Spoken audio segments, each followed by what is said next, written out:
Hello and welcome to a special additional episode of the Wisden Cricket Weekly podcast. Next week, the ICC will be making a decision on whether or not Ukraine will become an ICC member. In this episode, you'll hear first from the author Alex Preston, who has taken in a family of Ukrainian refugees on the recent history of cricket in Ukraine, and then from Cobus Olafur, the CEO of the Ukrainian Cricket Federation, about his past 6 months since Russia's invasion of Ukraine and what ICC membership could mean for Ukraine.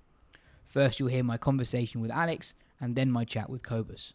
Let's just go back to the very beginning. How did your involvement with Ukrainian cricket start? So I play for the Authors 11. We're a touring side, set up by P.G. Woodhouse and Arthur Conan Doyle many, many years ago. We have played a variety of perhaps slightly unusual international cricket teams. We beat Japan. We lost to Iceland. And it's something lost dramatically to the Vatican City twice. So it's something where we're always a little bit on the lookout for those kind of games. And obviously when things kicked off in Ukraine, we wanted to try and find a way of maybe raising some money for them and again, reach out a hand of cricketing friendship. I'd heard that they had a team and that it was sort of a relatively big thing in Ukraine. And so it was actually, I think, one of our team was at a tournament in Croatia and met the CEO of Ukrainian cricket, and eventually they got back in touch with me and we began discussions, and we're still hoping to find some way of playing them. Maybe not until next year, but it was. I was just really struck by what a fascinating story it was as well. So, talk to me about the recent history of cricket in Ukraine, because I think people listening to this will be perhaps slightly surprised they have a structure there, and then cricket is as big as you say it is. So how much do they play, etc., and who are the people that play for them? So, again, this is one of those ones where, like, every step in the story, I learned something new about, the operation of the world. So I was not aware that every year tens of thousands of students go to Ukraine to study. That it is kind of known for both the quality and the value of its universities. The majority of those students are Indian.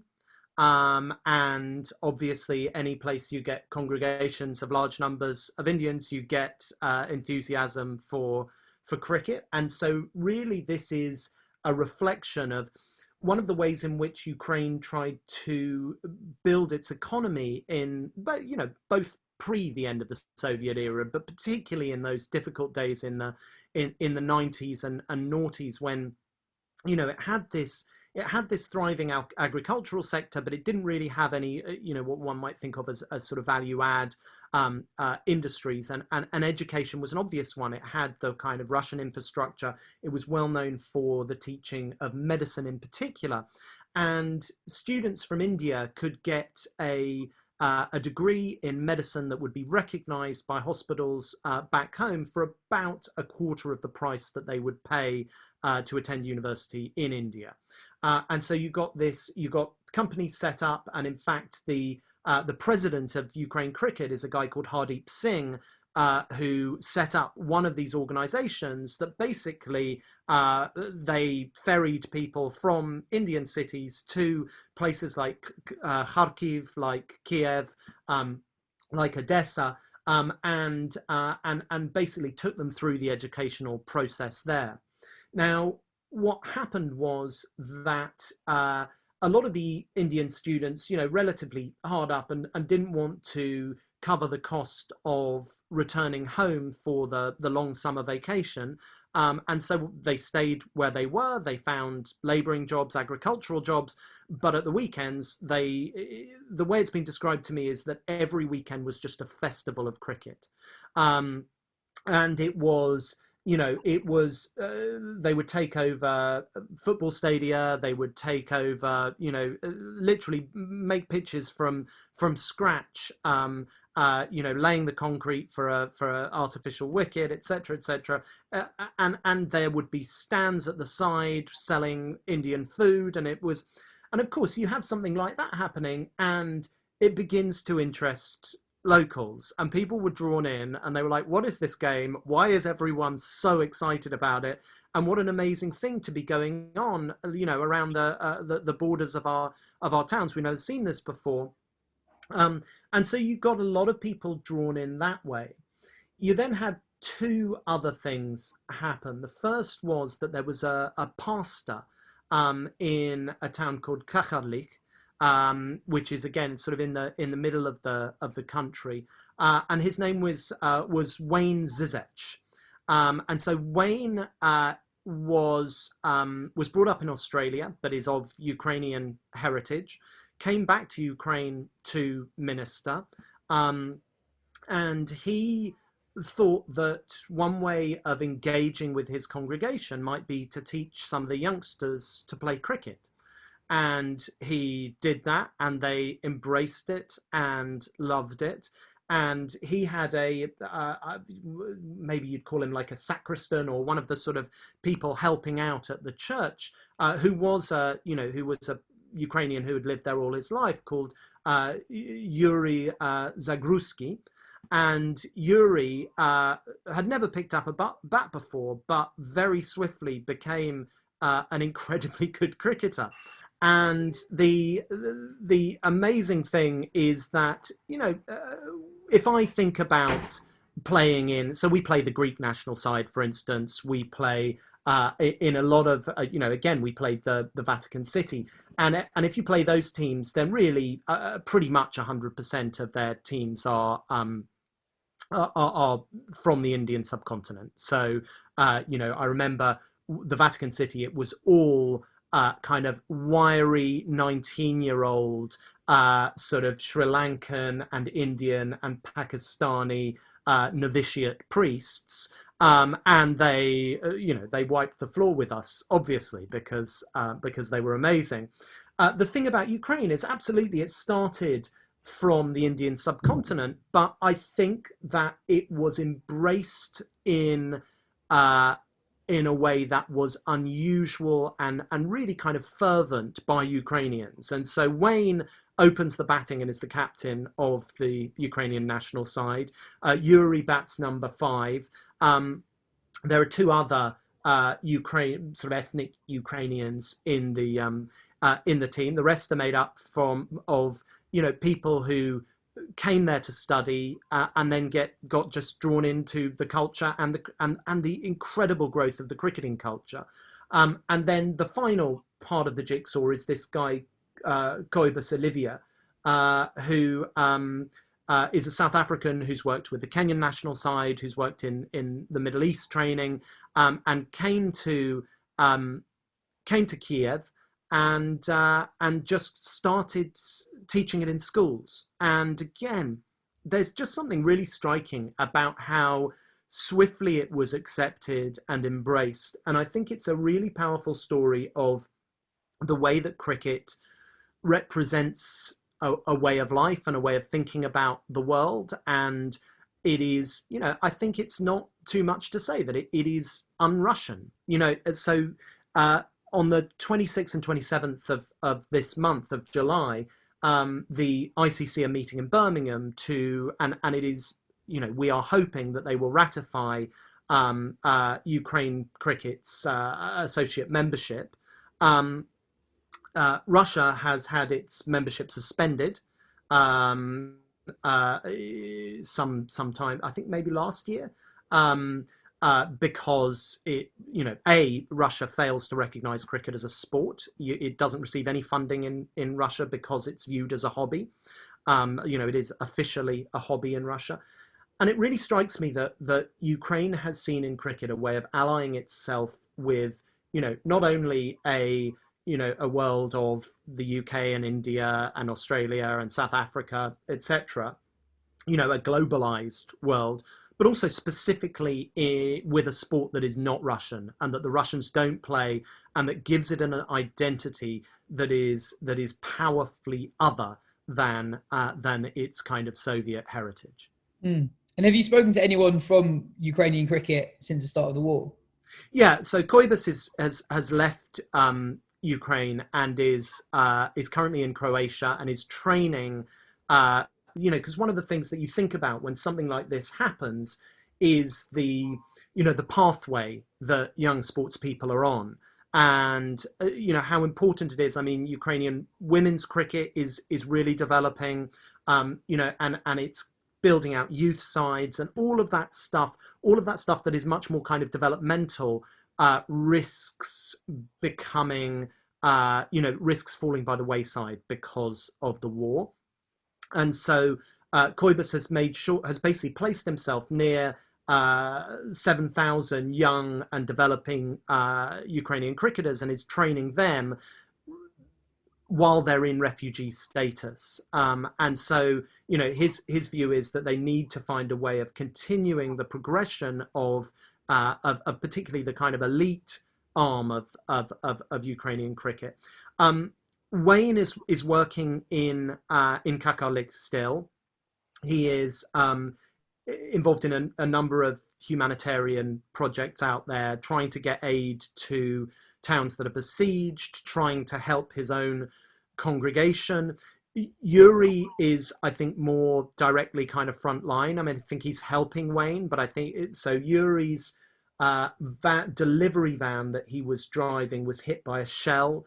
I think it's probably a month and a half ago now, and amazingly, I mean, the van was completely destroyed, and amazingly, he escaped with just kind of cuts and bruises. But if you think of that, I mean, he's their number 5 batsman. If you think of Johnny Bairstow, doing something similar, then it is really extraordinary the way these guys were looking forward to a really bright future for the sport in their country. They were on the up. They were looking at a really packed international touring schedule.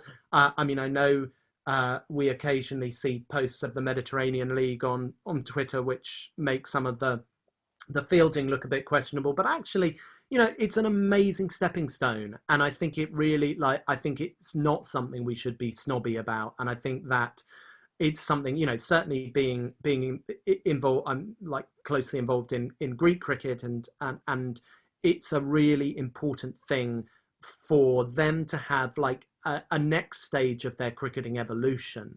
And so that was all ahead for them, and now they're involved in a war. So I think that I'm really hoping that the ICC judgment, when it comes through, is a positive one, and gets them to the stage where where they're going to be able to to be members of the ICC, and with what that will mean to Ukrainian cricket, the kind of seal of approval that it puts upon a really massive move in terms of the drive to embed cricket as one of the dominant sports in the country.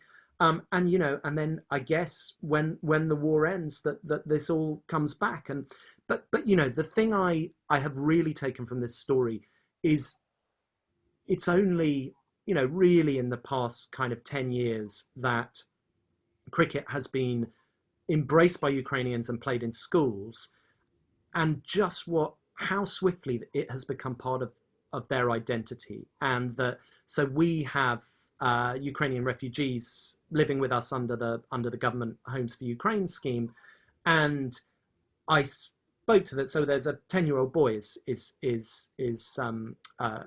one of them, and I said, do you know anything about cricket? And he not only knows about it, but he plays it, and he can, he's a better bowler than I am, and it's clearly it's part of what they do in schools growing up, and I was just really amazed and touched by that. And it's hard to find much hope in the situation at the moment, but the place of cricket and the way that they've embraced it is one thing that you can kind of hang on to.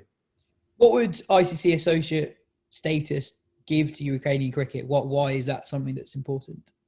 I mean, I think it's important, and I would maybe ask Koibus about the ins and outs of it, but it's important because it opens up a whole new list of potential fixtures for them.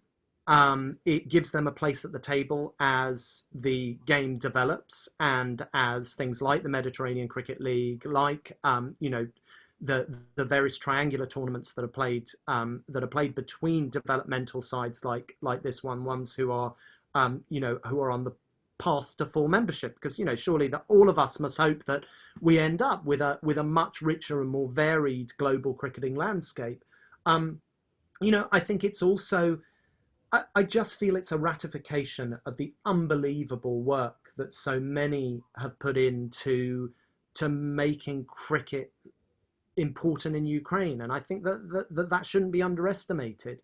I also there is a really nice sort of circularity or mirroring of the way that Russia has singularly failed to accept cricket, to encourage it, that cricket is, apparently the head of the Russian Cricket Federation is lovely and is but must be so frustrated to run up again and again with this view in Russia that cricket is a kind of it's for loose Englishmen and and Indians and Australians to play, but actually it isn't something that culturally is fitting with Russia, and I love the fact that there is just this kind of sticking two fingers up to that coming from Ukraine. And finally, we're speaking on July the 6th. It's kind of always happens with conflict that the longer it goes on, the lower down the news cycle it goes. Just from your sense of speaking to people involved in Ukrainian cricket, just what is the scale of the upheaval that they have faced over the last few months and are still facing? Yeah, I mean, I think it is really terrifying how quickly we have been normalized to this whole thing, and that the stories coming out of there, it is I think a lot of people thought this was how it would go, that it has become a war of attrition, that it is World War One with these incremental takings of territory in the east of the country. Life for everyone in Ukraine will never go back to what it was before. I mean, it's absolutely tragic, the scale of the devastation that has been wrought on these beautiful and ancient cities much older than anything that is in Russia, by the way. And I think we just have to, when speaking to these guys out there, we have to recognize that it is a long haul, and we have to stand by them every step of the way, and we have to do everything we can to keep the narrative there, to keep people, focused on it. And certainly speaking to the refugees with us, who have obviously got family behind, the little boy's father is out there fighting, his grandfather is out there fighting. That it is just an incredibly tragic and painful situation, and we need to carry on acting and carry on talking about it and make sure that Russia doesn't get away with it. Mm. Well, amazing from you to take in the family, and thank you so much for telling us about the thriving history of cricket in Russia, in Ukraine rather, and let's hope that they could get the bright future they were hoping for before the war. That's brilliant, yes. Lovely. Thanks a lot for your time, Alex. Thank you so much. Cheers. Cheers. Bye-bye. Thank you. Koibus, first of all, where are you based at the moment? I'm in Zagreb, the capital of Croatia. I've been here for about 3 months now. And you were in Ukraine when the trouble all started? Yes, absolutely. On the 24th of February, when Russia invaded Ukraine, I was in Kiev, in my apartment in Kiev. I guess like the nature of all conflict, when as time passes, it goes further and further down the news cycle. So could you just give a sense of like what the situation is like in Ukraine at the moment for people who haven't really been following what's going on in the news as closely as we did a few months ago? Yeah, it's the emphasis has moved a bit from Kiev and the west. They still sporadic missile attacks on cities and villages in the west, but the Russians are basically concentrating now in the east, in the Donbas area, and it's really bad there. I've got friends in Ukraine, lots of friends. I lived there for 5 years, and it's actually terrible what's happening now. The situation is escalating in Donbas, in the Donbas region, and it's absolutely a horrific war happening in Donbas at the moment, in the east of Ukraine. And how did you end up in Croatia then? Yeah, my apartment was in a suburb called Nivki, which is on the western side of Kiev, in the sort of suburbs. And Nivki is my apartment was 15 kilometers from Irpin, where, as it was well documented, Irpin got completely destroyed. And for 10 days, there were absolute war raging in Irpin, which is 15 minutes away, as I said, from my apartment. So I was barricaded into my apartment in Kiev. I put mattresses against the windows to stop flying glass if there's any explosions. And I put a mattress in my bathroom, and I stayed there with my 4 dogs for 10 days. And the fighting just got worse in Irpin. The explosion sounded like it was getting closer to me. I was following on the international news channels the war in Irpin, and luckily Ukrainian forces drove the Russian forces back from Irpin, but I didn't know that at the time, and it was just horrific explosions and artillery fire 15 kilometers away from my apartment. So I decided after 10 days I have to get out, and I had no choice. So I ended up with my 4 dogs. Quite a travel. We traveled by car first to a little village in the in the west of Ukraine, Ivano-Frankivsk. We stayed there in a refugee shelter at a school for 5 days, and then we made our way across again, getting an opportunity for a ride with somebody, and we made our way across the border into Poland. And me and my dogs, I've got 4 dogs. We were in Poland for about 8 days, and then the Polish government changed the law, because I'm not a Ukrainian. I don't have a Ukrainian passport. I'm South African, but I'm on Ukrainian temporary residency visa, which I renew every 3 years. I've been there for 5 years, so I'm on my second Ukrainian temporary residence visa. And the Polish government changed the law. In my 7th day there, they said that all third country citizens has got 15 days in Poland, and then if they haven't left yet, they will be deported. So I would have been deported back to South Africa. My dogs would have been put in a shelter. So I had to make my way out of Poland, and that was quite a story again. I couldn't fly them. I decided to come to Croatia because it's not a Schengen country, and I would probably be able to get a humanitarian visa here, if not a refugee visa. So I chose Croatia, and I wanted to fly to Zagreb, but they would only allow 2 of my dogs on the flight, so that was not an option. I've got 4, so I ended up buying a car at 11 at night, a big old 1996 station wagon, and I left with that car. The next morning at 6 o'clock, I put my dogs in the back, and we had a 11-hour journey through Slovakia, through Hungary to the Hungarian border. And then we got stopped at the Hungarian border. They wouldn't let us through. They said that I need the Schengen visa. And the more I showed my Ukrainian temporary visa, they didn't accept that. They couldn't really speak English, so there was no communication. And they told me to go back to Poland. So I slept in my car for 2 nights near the border, and then eventually my South African ambassador in Ukraine, who's a good friend of mine, assisted me to cross the border into Zagreb. And I got a little apartment here with my dogs, and I've been here for about 2.5 months now in Zagreb. That's some journey. Wow. It's actually such a journey. They're busy now doing a documentary in South Africa. South African documentary producer, Stefan Enslen, is doing a documentary on the story. It's called War Dogs and I, and it's just been bought by MultiChoice, which is the #1 pay channel in Africa.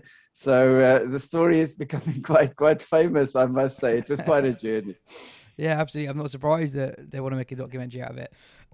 So tell me about your involvement in Ukrainian cricket. How did that start in the first place? How did the South African become so involved in Ukrainian cricket? Yeah, sure. I mean, it goes back from when I was 6 years old. Cricket has been my life. I've made a life of cricket. I'm passionate. It's a religion to me. People always tease me and said I should be Indian, not South Africa, because it's absolutely. Cricket is the story of my life. I started playing at school like a typical young South African schoolboy. I ended up playing 12 years of professional cricket in the leagues in the UK. I was CEO of Ukrainian cricket. I was director of the University of Cape Town cricket club. So cricket has been my life. And then before I came to Kiev, I had a cricket academy, my own academy for 5 years, Genex Cricket Academy in Dubai. My partner in the academy was Ashwin, the Indian off spinner. So we had this academy, and whenever he wasn't playing Test cricket, he was in Dubai assisting me with coaching. I often visited Chennai to visit his section of this academy. Genex was in Chennai, so he would come to Dubai, I would go to Chennai. And then I decided I need a break from cricket. The heat in Dubai also got to me after 5 years. Dubai summers are just something from another world. Like I've never experienced up to 50 degrees, and the humidity is, you just drenched in sweat all the time. And I was coaching cricket. So I thought I'm going to take a break from cricket, and I moved to Kiev, and I didn't know there was any cricket in Kiev. So I was going to do other stuff. Started like teaching. I'm a qualified sport teacher. I thought I'll do some teaching in Ukrainian schools. I'll do some English teaching. I was trying to sell South African wines and dry fruit. So I thought I'm walking away from cricket. I'll take a sabbatical for a while. And then cricket never leaves me alone. Cricket follows me. And within about 6 months, during one of my English lessons in a Ukrainian private school where I was teaching sport and English, I didn't know what to do with the kids. They were bored. I was bored. It wasn't really working. And I had a cricket equipment of mini cricket equipment that for some reason I took that with me from Kiev. It's a softball cricket plastic bat and the softball. We call it in South Africa mini cricket. And I thought, one lesson, I'm just going to play cricket with these kids. I'm so tired of playing football and volleyball and basketball. So I started playing cricket with them. I took the set with me, and the kids absolutely loved it. They couldn't get enough. The next lesson, the other class that I took, the next grade, asked me, "Sir, this game that you played with the last class where you hit the ball, can we play this game?" So to explain cricket to someone that's never seen a cricket bat, that doesn't know what cricket is, they think it's an insect. To get them interested in the game and trying to explain it, it's almost impossible. I mean, cricket is not the easiest game. And once you tell them it can take up to 5 days to get a result, they all run away. They go and play football. So I showed them a little video clip of Jonty Rhodes on YouTube. There's a clips of Jonty doing fielding, his 10 best fielding moments. I showed this little video to all my classes. And I mean, Jonty's a very good mate of mine. I know him very well. And Jonty became a legend in my school in Ukraine. The kids just loved this video. They called him Batman because of the diving and that. And they related that to a football goalkeeper, which are all fanatical about football there. So Batman, Jonty Rhodes Batman, became quite a legend in the school. And they all wanted to play this game and be Batman. So I started playing cricket during my sessions, and then Mr. Shambatya, who's got a cricket charity, Cricket for Care in Dubai, who was assisting me a lot in Dubai and helping me with my academy in Dubai. He's also a friend of Ashwin. I asked him if he could send me 7 more of these cricket sets, which he did, the plastic sets, and I then started doing these cricket programs in various schools in Ukraine, and also during their school holiday camps. They've got summer camps, winter camps, and that. So I started, I was very active in these camps, and I started doing cricket during these camps. And over the 3 years that I ran this cricket program in the schools, I probably I would say about 2,000 Ukrainian children did this cricket program with me in various schools during camps, also in Odessa, Lviv, other cities in Ukraine. So this thing just snowballed. And then there was an article in Forbes magazine about my Ukrainian cricket program for Ukrainian children. And out of the blue, I got a call from Hardeep Singh, and he said, I want to introduce myself. I'm the president of Ukrainian cricket. And I said, but I thought I've started cricket in Ukraine. There's no cricket. He said, no, we've been playing cricket here since the year 2000. It's like 19 years of cricket in Ukraine. We've got a cricket federation. It's mostly Asian players, Asian medical students that study in Kharkiv, which is about 4 hours away from Kiev. And they've got a cricket oval there. They've got an organized senior league. It's, as I said, it's mostly Indian students studying medicine. They had a pool of about 10,000 Indian medical students there. And I met Mr. Deep Singh, asked to meet me. And he said, Cobus, we've been trying now for 18 years to become an associate member of the ICC, but because we don't have junior cricket development programs for Ukrainian children, and we don't have qualified coaches. I'm a level 3 certified South African cricket coach. I coach the Dutch junior sides up to under 19. So I was the only certified qualified cricket coach in Ukraine at that time. And through this Forbes magazine, they became aware of my existence. So we had a meeting, and they asked me to become the CEO of Ukrainian Cricket Federation. And they had a board meeting, voted me in. And I then officially started working 3 years ago in 2000. Well, that was 2019. With the Ukrainian Cricket Federation as CEO. So my junior cricket development program for boys and girls then became a part of the Ukrainian Cricket Federation cricket program and structure. And we then basically ticked the missing boxes to become an associate member to meet the criteria of the ICC. So we renewed that process with the European ICC regional European office in London, based at Lord's, with Andy Wright, who's in charge of that office. So we started working through him and doing all the documentation, meeting the list of criteria, submitting evidence that we do tick the boxes. And in December last year, 2021, we ticked all the boxes. We met all the criteria. And we then officially submitted the Ukrainian Cricket Federation application to become an associate member of the ICC to the European Regional Office in London. They forwarded to the membership committee of the ICC.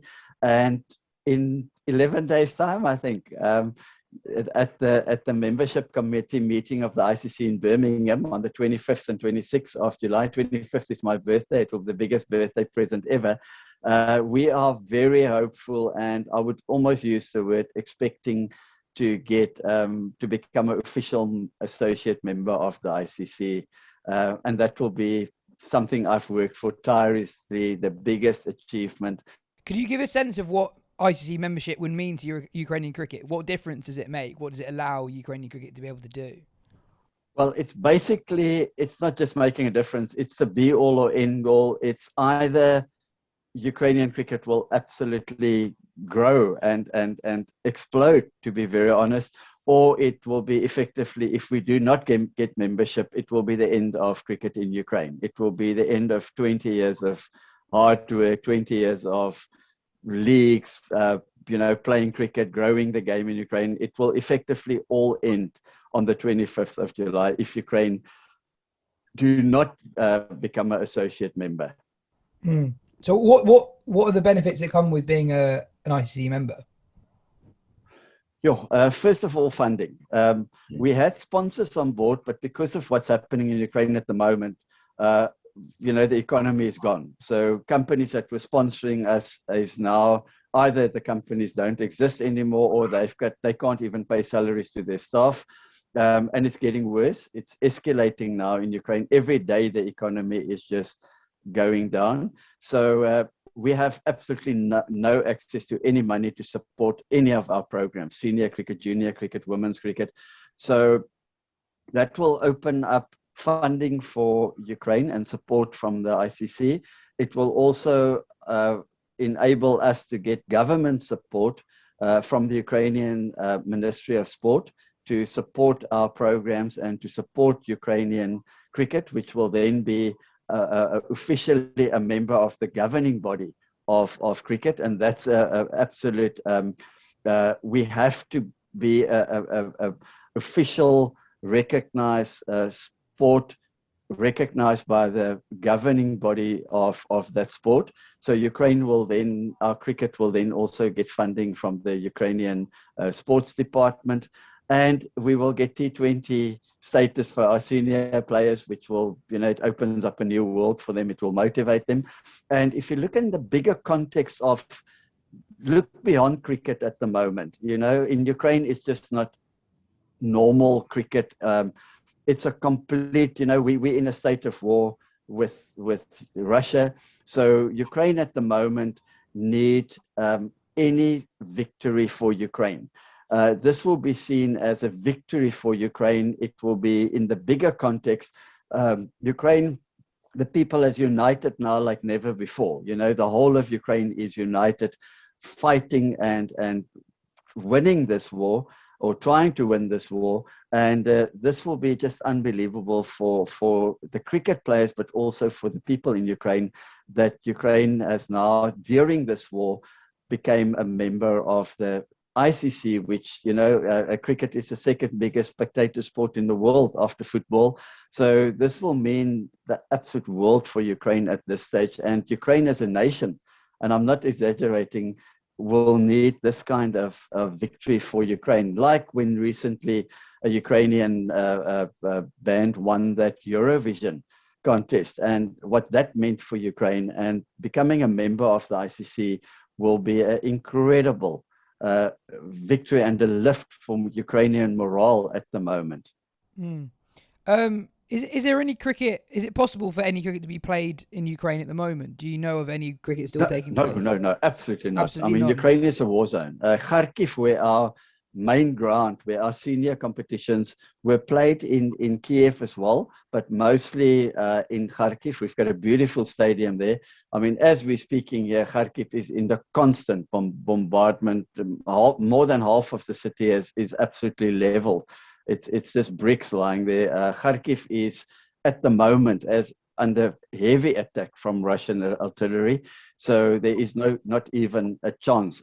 All our Indian students, all 10,000 has left. There's not one of our 10,000 Indian students left in Ukraine. They have all left. Are you still in contact with a lot of the senior players involved in Ukrainian cricket? Yes, absolutely. We've got them on standby in India because we really working on the assumption that Ukraine will be given associate membership on the 25th of July. So the players are in constant contact.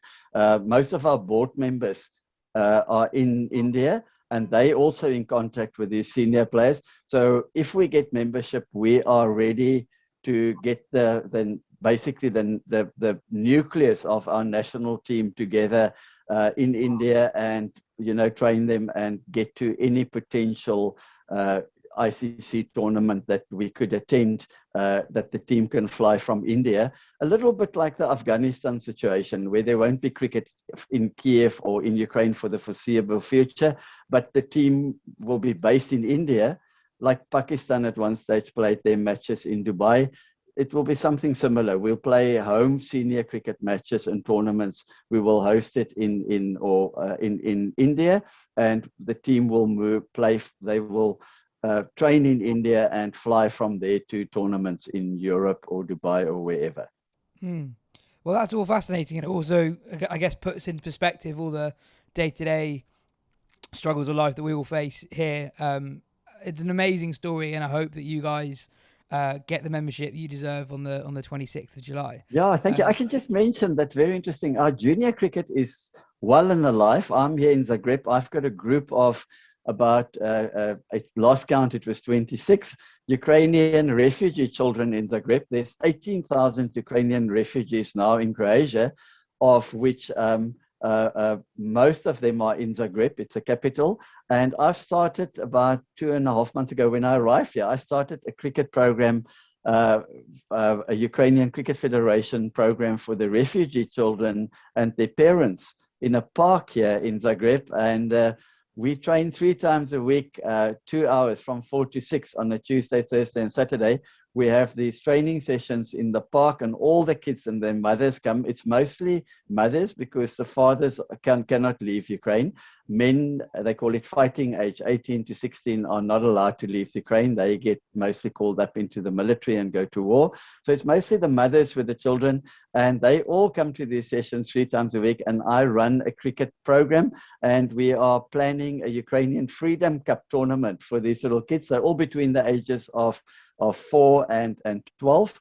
So a softball cricket tournament, the Ukrainian Freedom Cup, in the last weekend of August, where I have invited the Czech Republic, Croatia, Serbia, and Hungary to come and send little mini cricket, softball cricketers to come and play in this Ukrainian Freedom Cup tournament hosted by the Ukrainian Cricket Federation in Zagreb. So really looking forward to that. Very excited about that. Fantastic. Well, Cobus, it's been so good to speak to you. It's amazing what you're doing with your Ukrainian cricket, and I hope everything goes well for July the 26th. Yes, thank you so much. I can't wait for the 25th, and really nice to talk to you. Thank you very, very much, Yash. And thank you to Wisden. This is amazing. Thank you. Thanks a lot for listening to this episode. I hope you enjoyed it. We'll be back with our next normal weekly episode on Wednesday. Thanks for listening.